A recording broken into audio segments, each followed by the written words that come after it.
This is shouts out to you.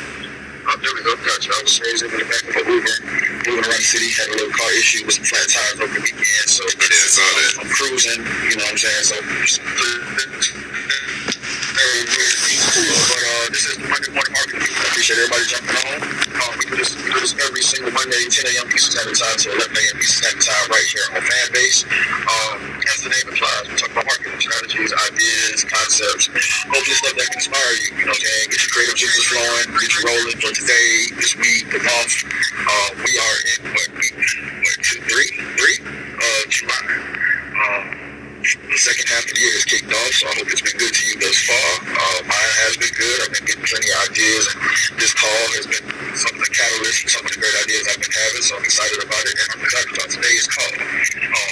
Luckily, I don't have to do this call by myself. I'm joined by some of my smart, creative, funny, brilliant friends, so shouts out to them that's up on stage. Nick, I see you. What up? Natasha, Trina, Jamie, Shmaine, Hollywood, Tev, Jason, Gary. Graham, Noel, Isaac, my usual suspects. I really appreciate y'all. Before we get too deep into the call, please, everybody, hit the plus sign at the bottom of your screen. Share the room, tweet the room, text the room, let people know that we're about to get started. This is actually an important conversation that I want to have today.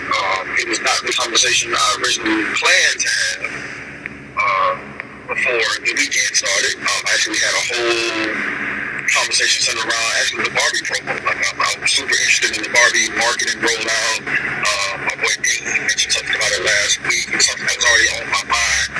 And Dean made some really, really good comments around Barbie. And just the rollout and just everything that's about it. And I think we can talk about it next Monday. But some stuff happened over the weekend that I think is a little more time sensitive and pressing that I definitely want to get to. So before I jump right into it, Isaac, do we have any updates on Fanbase before we get started?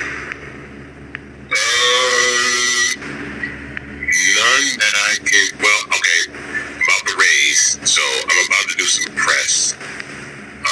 2 big, 3 big interviews this week, and typically, and I haven't done an interview about the raise probably in like 5-6 months.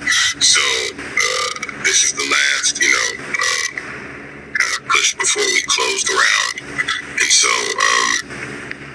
if you haven't invested in Fanbase, I think there's a lot of new people that might be on this call from the call we had yesterday, but you can invest and actually own equity in this company for a small amount of money. $250 is the minimum to invest. You can go to startengine.com/fanbase to invest.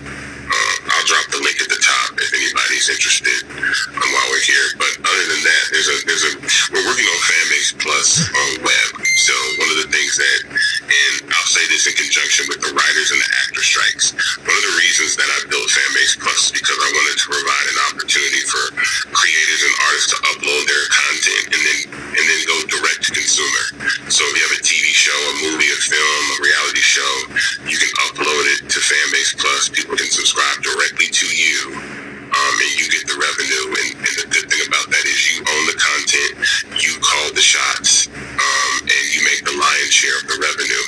And I'll say that I think this writers and actor strike is leading a really good opportunity for independent platforms that let content, be available for subscription.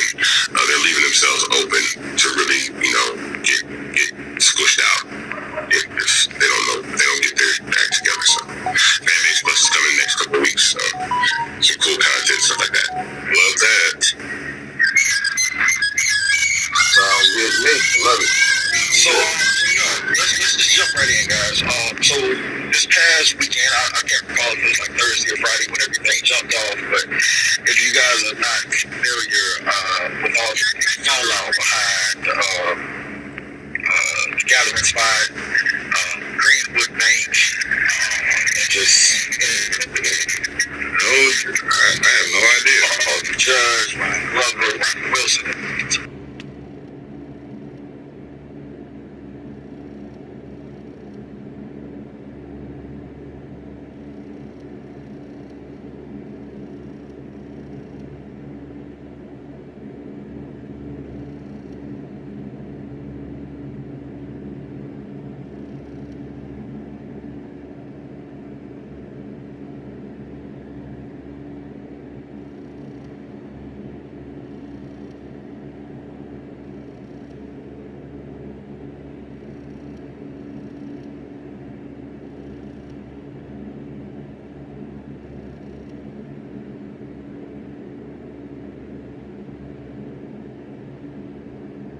So a lot of details I'm still in the weeds about because, I'm still trying to get information. But I mean, of course, social media, as it always does, when we hear a bit of a story, we kind of run with it and we start the opinions and the tirades and whatnot. We had a call here on Fanbase yesterday with Isaac. And who was the gentleman that you had on, Isaac? The lawyer guy, right? Well, Dennis Byron. So Dennis Byron, Hip Hop Inquirer, had him and Crystal George, who does PR, and they had two attorneys that had examined the first lawsuit and then started to dive into the second lawsuit over Greenwood and the gathering spot. Yeah, so I listened to the call yesterday, and I actually chimed in toward the end of it. It was about, an hour and a half, 2 hours, I guess. I don't know. I was on Fanbase just kind of listening. Yeah. And just hearing, all about just the details of what it was. And I'll be honest with you, I was a little disheartened. And today I was conflicted on whether to do this call, because it's weird when people that you know or are familiar with or even friends with become your content. And, I'm a little leery about that. I'm not a salacious, I'm not that guy in a lot of ways. So it's kind of like, do I even want to go into this? But I think that there is a part of this that was actually pretty pressing that I wanted to discuss. And it ties to a call that we did maybe about a year ago here on Fanbase.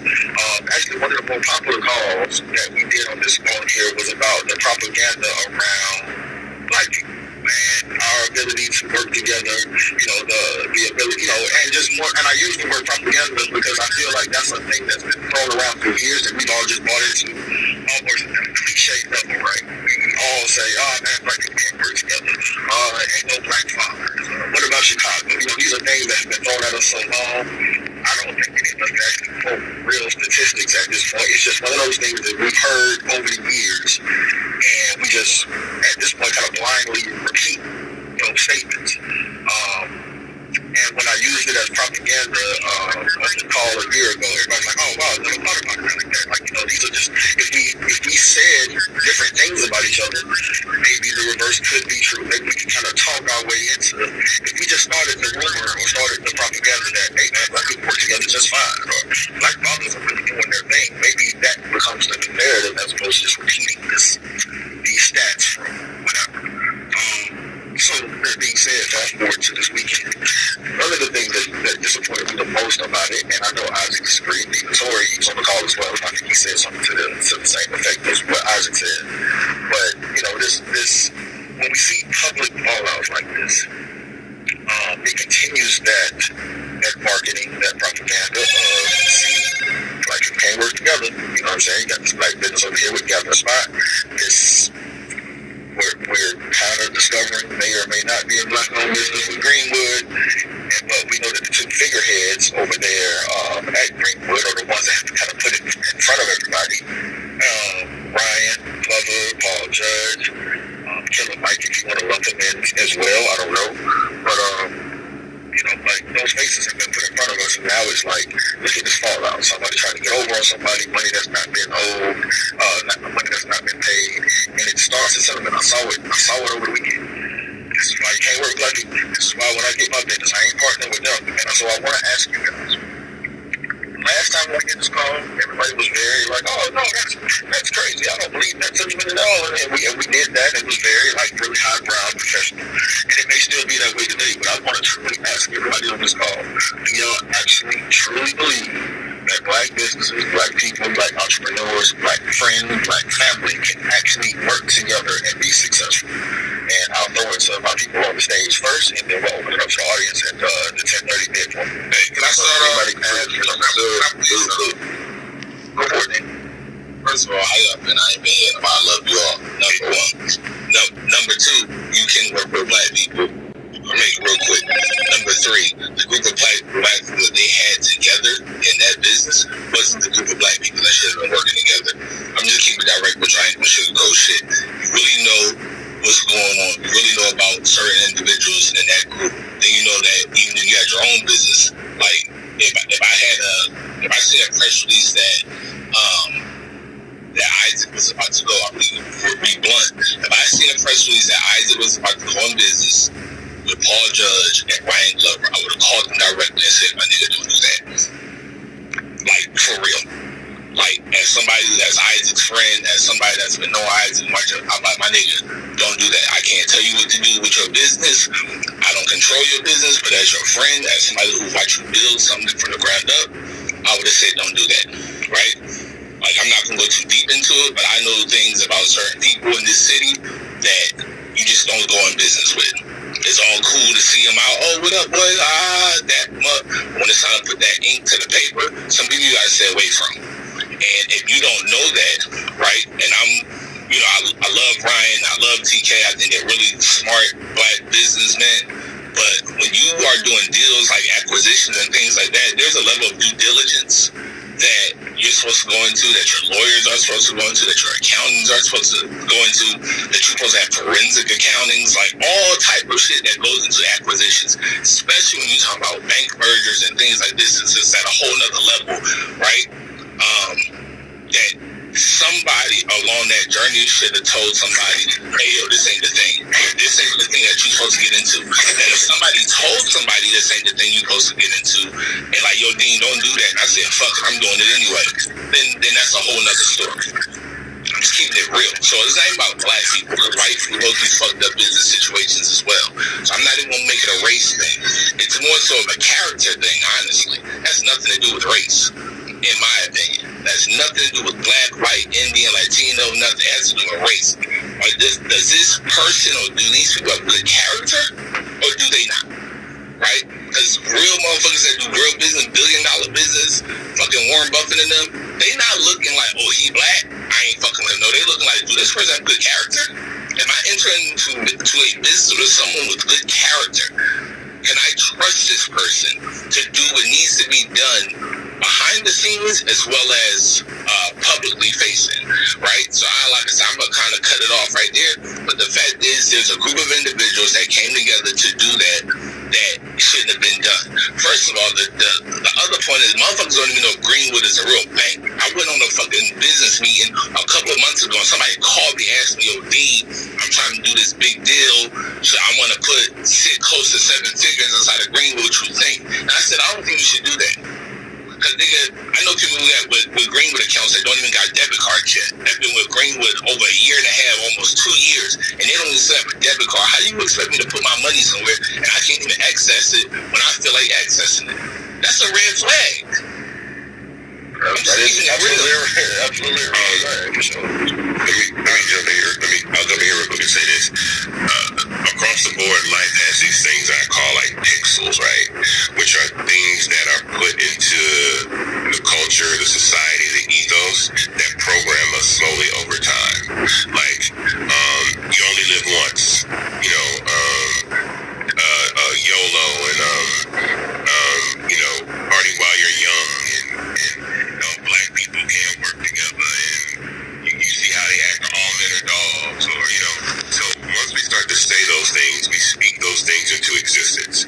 So first and foremost, I'm the person that always says, don't listen to nothing that nobody tell you. Like, make your own decision, like come to your own decision based on the information that you see, but let's not buy into the stereotypes that float around in the ethos that program us day to day, that keep us from doing things or building relationships or feeling a certain way about people because of that. Because that really it's really a very viral form of marketing and programming. So there are absolutely black businesses that can work together. There's several black businesses that have partnered and done amazing things, and they work together all the time. So that is not true. But I think a post that I made earlier is that it's a culture, and so and that has nothing to do with the character of black people. It has to do with the disproportionate access to capital and racism and gentrification and all the types of things that have happened to black people around the planet, that once we're getting our first shot at having generational wealth is so new, we want to be the first and the biggest and the best. And that doesn't go solely towards someone like who I call the black tech bully, someone like Paul Judge. It goes towards a lot of black people. I would be inclined to say that the majority of black billionaires some way, shape, or form are not outwardly, intentionally trying to create other black billionaires. I'll be first to say that. I'm not going to say names, but we only got about 12 in the United States of America, and some of us know all of them, but I would say that most of them are not making an effort to say, you know what, I made it, I'm about to turn 10, 15, 20, 30 other people into billionaires. I don't see that, and I think it's because it's so new, and I think people like that spotlight and that stage, and I'm not one for idol worship. I respect the success of every single person that has made billions of dollars and become a billionaire, but I in no way worship those individuals or look at them any different than I look at myself or any other person that's building a business in this country, and I'll continue to believe and feel that way. So for me, I'm just a person that says, look, I want to make other people rich. Like, I want to make other people billionaires. And I've said before, and this is a little different. This is a true statement, and I know this is true because I've seen it happen, and it's happened to me, which is that our community has a problem enriching ourselves beyond ourselves, right? So if I can say, hey, if I came to individual X and say, yo, I got this great business opportunity, I need you to get on this. If you get on this, you're going to make $5 billion, right? In pretty much all other communities, no one's going to ask what you're making. In the black community, but well, what you finna get? And if I say, well, I'm going to make 20, I know people that would pass up on the 5 because you're making the 20 because now you surpass their wealth and they don't want that. That's just the truth. And there's tons of people like that. They're saying, look, I want to be the richest black person in the room. I want to be the access. I want to be the plug. I want to be the person that all black people look up to. And when you're not that person, then black people, and for us, our heroes, other people start to become your heroes. So, and it's not nothing's going to change that, because in the next, 10 years, there are going to be more billionaires than there ever were. But if you're someone that is like, okay, Rihanna's a billionaire, then there are other people that are billionaires that the younger generation might start looking at Rihanna more than they look at Oprah. Like, Rihanna's a billionaire now, and the attention and the praise and the influence goes to her because she's a billionaire, and she's a billionaire a lot younger. So that is a problem, but we shouldn't ascribe to these pixels that we cannot work together. It's just the responsibility of those that have opened the door to leave it open and kick it open, but not just like open it so people can see what's on the other side, but not let people through. Hey, so listen. Hey, what's going on? Hey, hold on one second before you chime in. Because this is like a real in-depth conversation, and I want everybody to get their points out. Here, it's 10:25. I know we usually start letting people up at 10:30. I want you to just start kind of paying attention to the audience now. I know people on our stage definitely want to speak up about it. And there's a couple of things I want to bring to everybody's attention. One, Isaac, you said something yesterday that hit home, and you said, hey, black people are not obligated to impress or show white people or prove to white people that we can work together. So it's not an obligation of ours to do so. That was one thing that hit home with me. That's another thing Greg Street said yesterday. That he said, hey, when it comes to, and this speaks more to Dean's point about character, Greg Street mentioned something with regards to, like, when it comes to Silicon Valley, they don't count necessarily, they're not necessarily counting wins and losses. They're looking for people who have, great ideas. They want to be in business with great, people who have great ideas, people that are creative, people that are charismatic. So, a lot of times, even if you fail on the idea, they're like, hey, what else you got? And, it speaks to somewhat of a character thing. It doesn't feel to me that black people a lot of times get multiple chances to fail. And I think we've seen that, like, whether it's in sports or entertainment, we don't get too many flop out.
who to give it to. Like, trust and believe they know who to cut the check to, because they know, and I call this like this exceptional Negroism, right? I am the exceptional Negro out of all black people that have made it, and now for me, I stand in between my community and the white community as a bridge or a barrier or a gatekeeper to allow who to let in.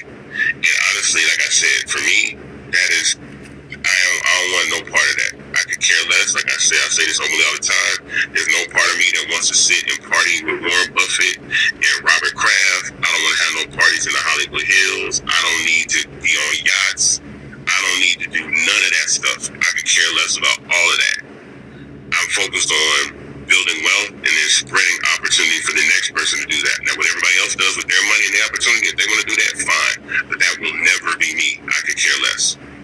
For some reason, when we get in the room together, it is too many chiefs, I guess, and not enough Indians. Another thing, too, one of the things Nick said.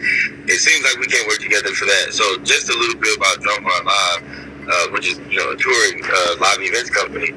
I believe the movie Drumline was based on Dallas, Austin, and so when Don B, got the band together, the movie was over, and they went on the road. They did their first shows as Drumline Live for Halftime Live.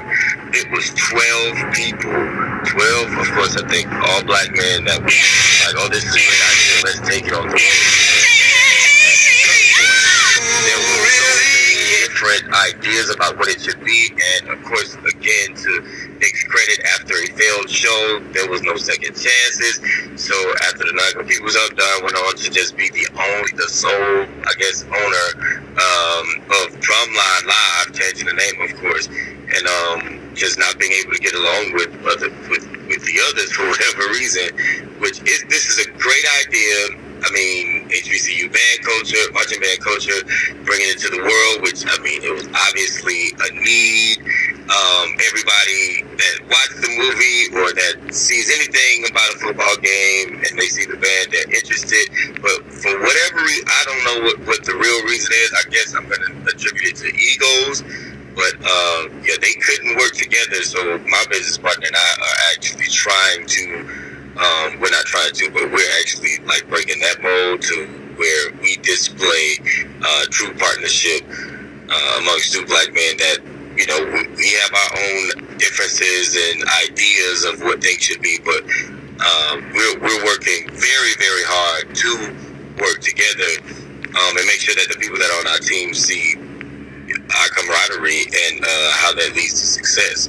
But yeah, I think there's a lot of times it's egos that get in the way. Everybody wants to be like I said, everybody wants to be either the most popular, the most respected, or the most rich black person in the room.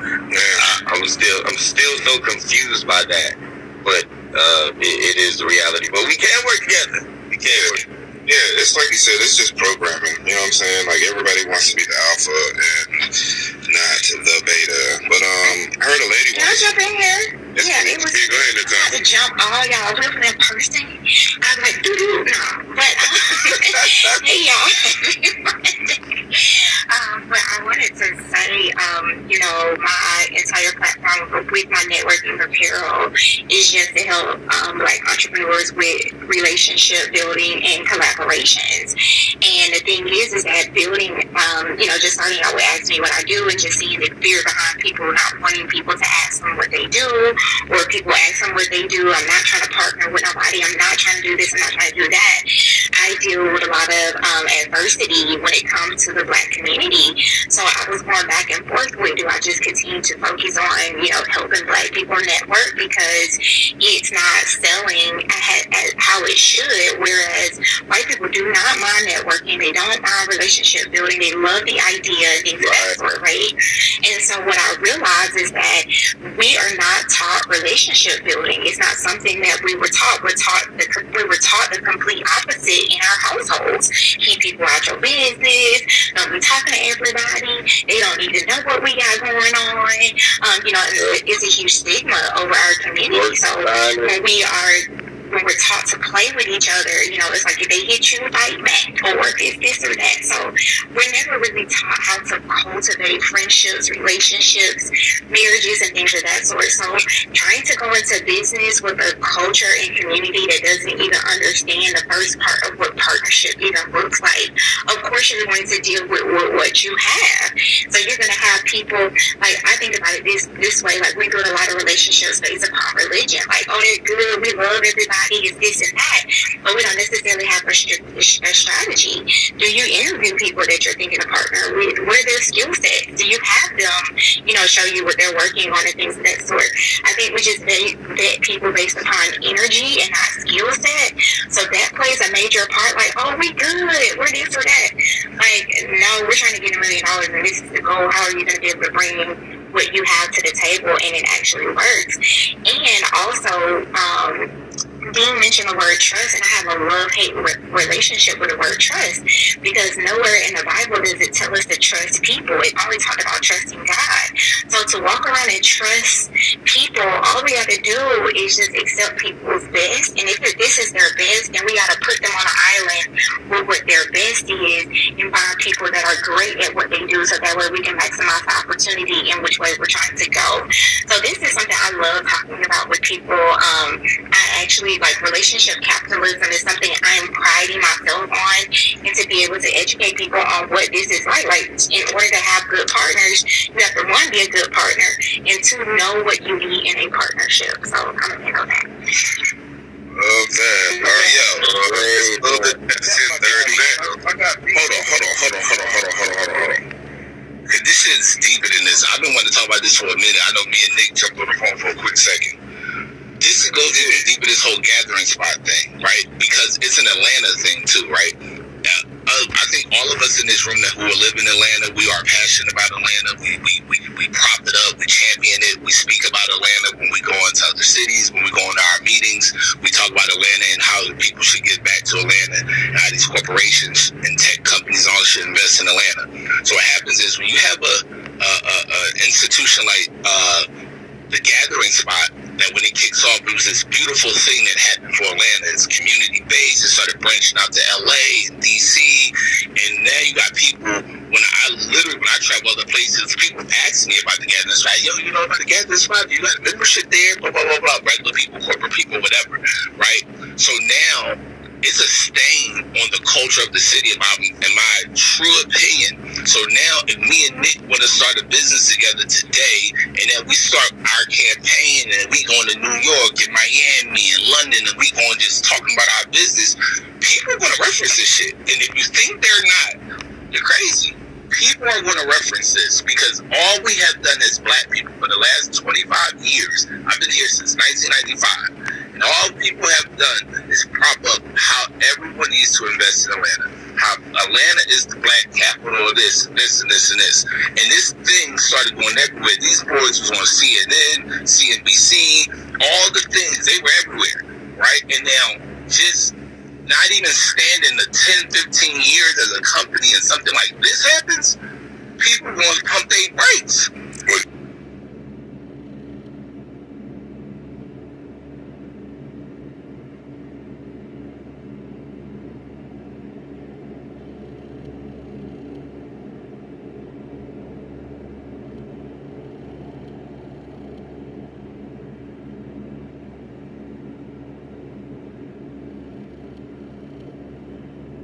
Atlanta thing as well. He's right. If me and Dean or whoever would start a business today, people would say, yeah, see, first of all, black people can't work together. But two, y'all Atlanta people, y'all don't handle y'all business. Y'all wasn't slick enough, savvy enough, whatever enough. I mean, that shit together. And I've been hearing that for years. I actually just posted about that a couple weeks ago, about how people say Atlanta is not professional. Atlanta is, everybody do ghetto business, hustle business, bigger business, whatever you want to call it. So it's always a stain on not only Atlanta, but the black people in Atlanta, which, because they're synonymous in a lot of ways. But I did want to mention that we got Meezy in the room. Meezy is somebody who actually, let me say this about Meezy, and I'll let him introduce himself if he wants to, for those of y'all that don't know him. But Meezy's actually younger than me. He's somebody that I admire wholeheartedly. One, because he's from the East Side. He's an East Side kid, so y'all know I'm biased about anything from the East Side. But he is somebody even when I watched him make moves that I disagreed with, or not even disagreed, just like, oh, I would have done that somewhat differently. One thing I can wholeheartedly say about Beasley is I've watched him put his people on, his friends. He's done business with his friends, and they have been successful. I've watched him do it time and time again where he's helped out, and whether it was Red Push, whether it was TP, it was, there are guys around him that are his partners that he put in position to win, and these guys are successful, and they're sticking together and working together. So what Beasley does is actually the antithesis to what we're seeing with this situation. So Beasley is somebody who actually can be the example of, you actually can do it with your partners. So Beasley, I appreciate you, because you've never been in this room with us before, but I appreciate you jumping in. Like, did you want to add something to what we're talking about? Yeah, I seen a tweet. That's what made me come. But as far as the gathering spots, that's why I've been more listening, because I've been hearing things about it, and I seen like the stuff, but I don't got like the full understanding, so I was just more listening. But I mean, yeah, I can't even function without my friends. Like, I don't know how to fake kick it with these niggas. I will not even go. Like, I bought one of my homies a Grammy ticket so I can go to the Grammys. You know what I'm saying? Like, I can't do it. Like, I can't sit in a room and talk to these folks for hours and fake laugh. Like, I need comfort zone. So it's like, shit. And I've always been like that. So since the beginning, I'm like, shit, if all my partners in the room and we doing something, I'm always comfortable. And that's just, I don't know, it's just got to stay that way. And Savage is the same way, so it make it a little easier for us to kind of build up, look left and right instead of trying to see who's lit, look up, and who can we get that's popping, who's the popping lawyer, who's the popping this, and who's the popping that. We kind of just look left and right. That's a dope. I like that. Looking left and right. That's a dope sentiment. I want to say this about the gathering spot. A question has been posed that the acquisition was for the purpose of dismantling this black center of communication and collaboration and idea growth. Knowing one of the individuals that is part of Greenwood has collaborated with the Republican Party, and see, sometimes, and it gets deeper than this, but let me tell you something. Don't think for a second that acquisition was not designed to do exactly what they're starting to do, which is install other people, install other individuals, and dismantle that source of political and ideas and all these things, financial growth. Something that people don't know about, because I saw somebody comment under my post. In the state of Georgia, they passed the HOPE Act, which allowed opening it up for people to get medicinal marijuana licenses, and 6 companies were chosen to do so, and one black company was chosen out of the 6 called Theratrue. And it's a company that was created by Paul Judge. But the interesting thing about that was, and this is all public record, is that all the way up until the HOPE Act, Paul Judge had always donated to Democrats in small amounts of money, $500, $1,000, $2,000. When this opportunity came to grow, get a medicinal marijuana license, he donated $25,000 to 2 different Republican committees before the vote, and then 6 weeks after the vote, he gave $50,000 to Brian Kemp's committee. And so there's a whole story about that, but I think people need to understand, who people are dealing with. Like, there are black people in this city that want to idol worship white success. They want to be on the yacht. They want to be on the private jet. They want to take the photo out with all the white people. They want to pose on the private jet. Means they want anyone else to join them. Shit, go back to character. Like I said, that's a character thing. That is a character thing. Please don't think that for 1 second what's going on with the gathering spot is designed, because people don't know when Keisha was running for office, or Stacey Abrams, or Andre Dickens. That was the center.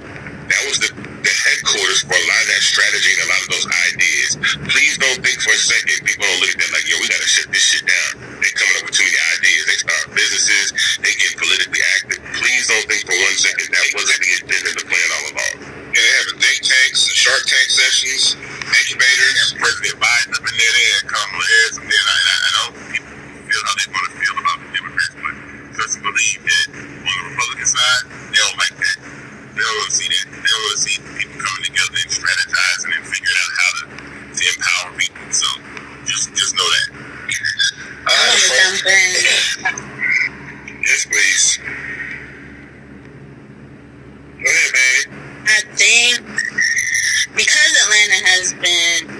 celebrated as like Black Mecca. I think we forget that, to me, Atlanta is sometimes a Trojan horse because we are being dismantled from the inside.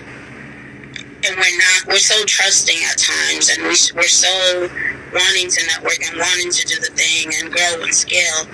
This is a city of entrepreneurs, right? We're all growing. A lot of people move here and come off better than they came, right? But we're also too trusting when we do that. And I think the network, I'm 100%, what I was going to jump in and say was exactly what Isaac had said. I think it just became too powerful and it had to be dismantled. You can just literally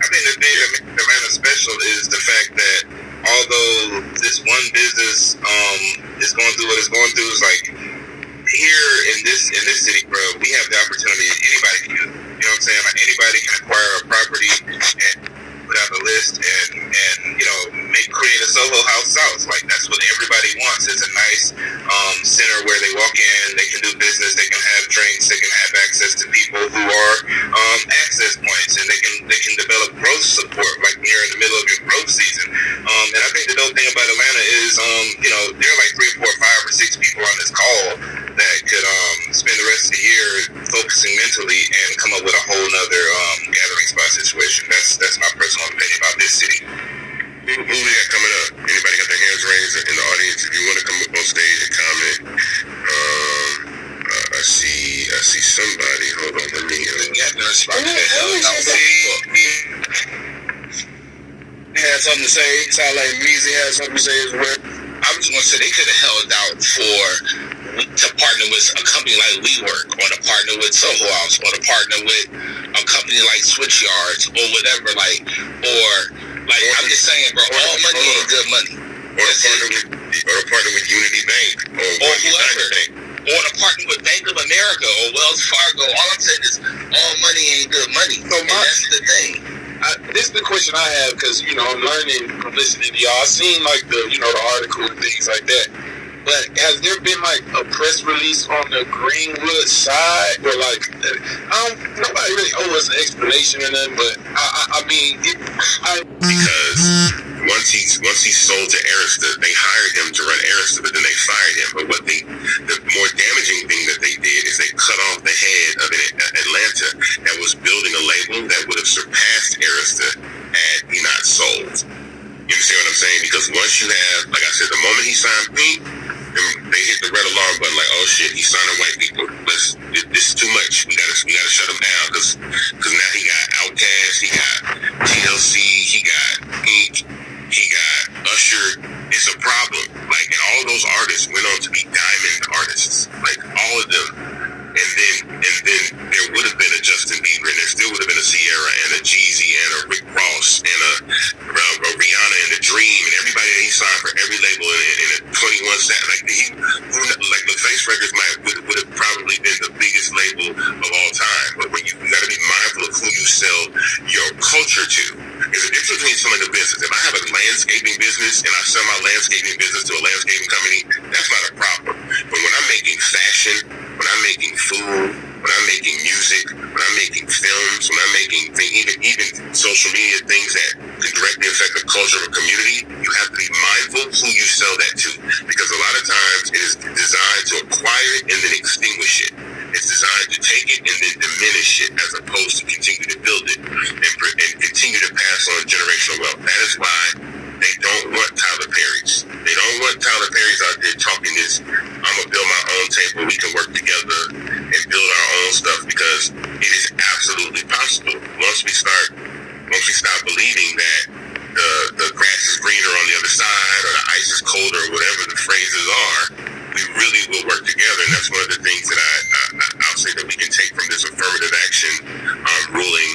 Supreme Court is, it's going to force us to work together. We're going to have to start going to HBCUs.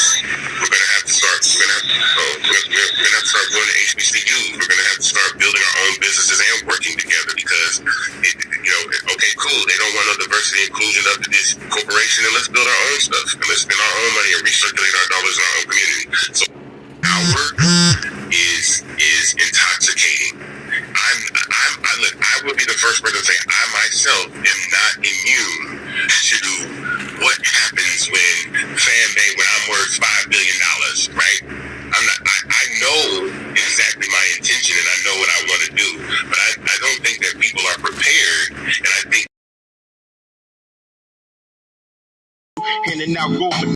roll call. I'm a ball and never fall, cause Mac G want it all. I want it all. Money, fast cars, diamond rings, gold chains, and champagne shit. Every damn thing, I want it all. Houses, expenses, my own business, a truck, and a couple of bitches. I want it all.